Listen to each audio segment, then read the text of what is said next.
എല്ലാ കൂട്ടുകാർക്കും നല്ലൊരു രാത്രി ആശംസിച്ചാണ് മാമ്പഴത്തിന്റെ പുതിയ വീഡിയോയിലേക്ക് സ്വാഗതം.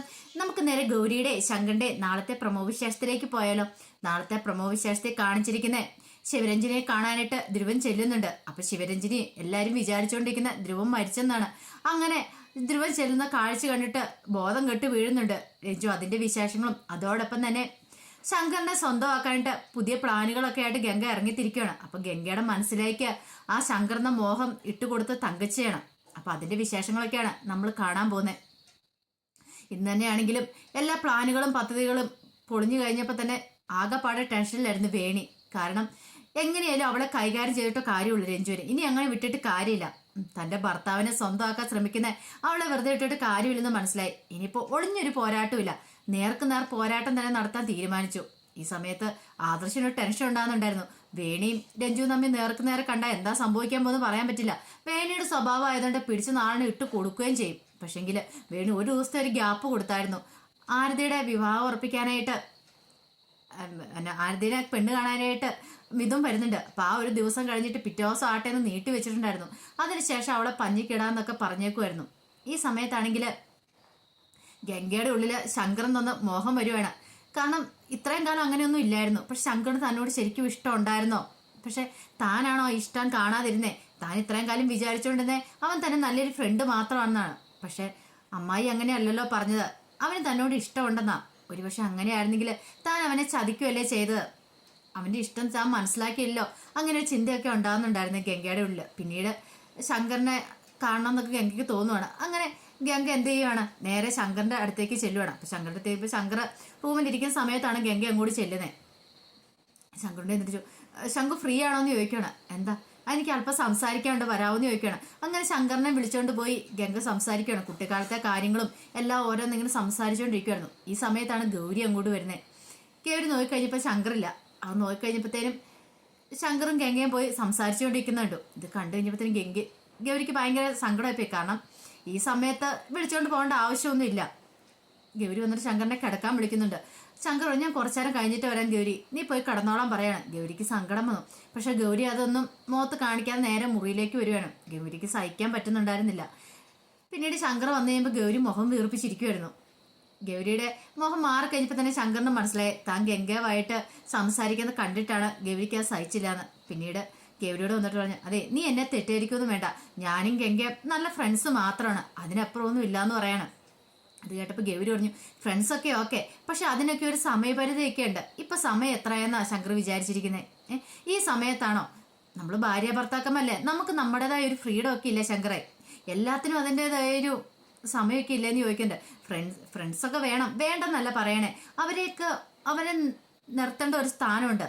അതിനപ്പുറത്തേക്ക് ഒരു ഭാര്യയുടെ സ്ഥാനമൊന്നും അവർക്ക് ആർക്കും കൊടുക്കാറില്ലെന്ന് പറയണം. ഇത് കേട്ടപ്പോൾ ശങ്കർ പറഞ്ഞു, നീ വെറുതെ തെറ്റിദ്ധരിച്ചിരിക്കുക ഗൗരി എന്ന് പറയണേ. ഇല്ല, എനിക്കൊരു തെറ്റിദ്ധാരണയൊന്നും ഇല്ല, എനിക്ക് എൻ്റെ മനസ്സിൽ തോന്നിയ കാര്യം ഞാൻ അങ്ങോട്ട് പറഞ്ഞെന്നുള്ളെന്ന് പറയണം.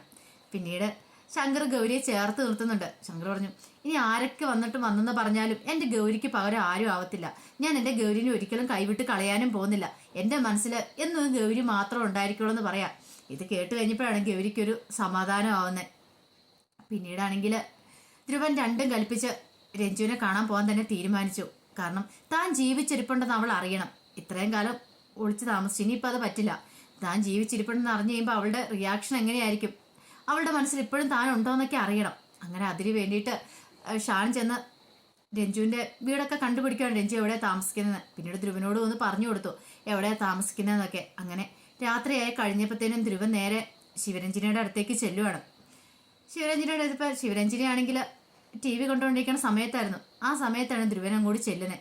കോളിംഗ് ബെല്ലടിച്ച് ധ്രുവൻ കാത്തിരുന്നു. അപ്പം ശിവരഞ്ജനി വന്ന് വാതിൽ തുറന്നു കഴിഞ്ഞപ്പോൾ ഒരാളിങ്ങനെ പുറംതിരിഞ്ഞ് നിൽക്കുന്ന കണ്ടു. പെട്ടെന്ന് ആരാന്നും മനസ്സിലായില്ല. അങ്ങനെ ശിവരഞ്ജനി എന്ത് ചെയ്യണം, ആരാന്ന് ചോദിച്ച് നോക്കുമ്പോഴത്തേനും ഇവൻ തിരിഞ്ഞത് ഒരുമിച്ചാണ് ധ്രുവന്. ആ ഒരു കാഴ്ച കണ്ട് ഒരു നിമിഷം അലറി വിളിക്കുകയാണ് അവിടെ കിടന്ന ശിവരഞ്ജനി. സ്വന്തം കണ്ണുകളെ പോലും വിശ്വസിക്കാൻ പറ്റില്ല. മരിച്ചെന്ന് കരുതിയ ധ്രുവന് ബോഡിയൊക്കെ കിട്ടി പോസ്റ്റ്മോർട്ടം ചെയ്ത് അതിനുശേഷം അടക്കവും ചെയ്ത എന്നിട്ടാണ് ഇവിടെ ജീവനോടെ നിൽക്കുന്നത്. ആരാണെങ്കിലും ഒരു നിമിഷം പേടിച്ചു നിലവിളിച്ചു പോകും.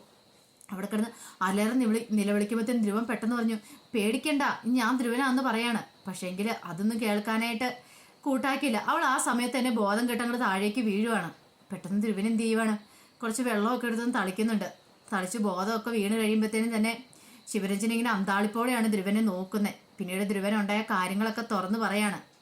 എല്ലാം കേട്ട് കഴിഞ്ഞപ്പോൾ തന്നെ ശിവരഞ്ജനിക്ക് മനസ്സിലായി അവൻ മരിച്ചിട്ടില്ലാന്ന്. പിന്നീട് ശിവരഞ്ജന് തന്റെ മനസ്സിലുള്ള കാര്യങ്ങളൊക്കെ പറയണം. ആദർശനോട് വൈരാഗ്യം തീർക്കാൻ വേണ്ടിയിട്ടാണ് ശരിക്കും ആദർശനെ പ്രണയിക്കുന്നതായിട്ട് അഭിനയിക്കുന്ന, അല്ലാതെ അവനോട് ഒരിക്കലും പ്രണയമൊന്നും അവക്കില്ല. അങ്ങനെ ധ്രുവൻ മനസ്സിലാക്കുവാണ് ശിവരഞ്ജന്റെ മനസ്സിലുള്ള ആ കാര്യങ്ങളൊക്കെ.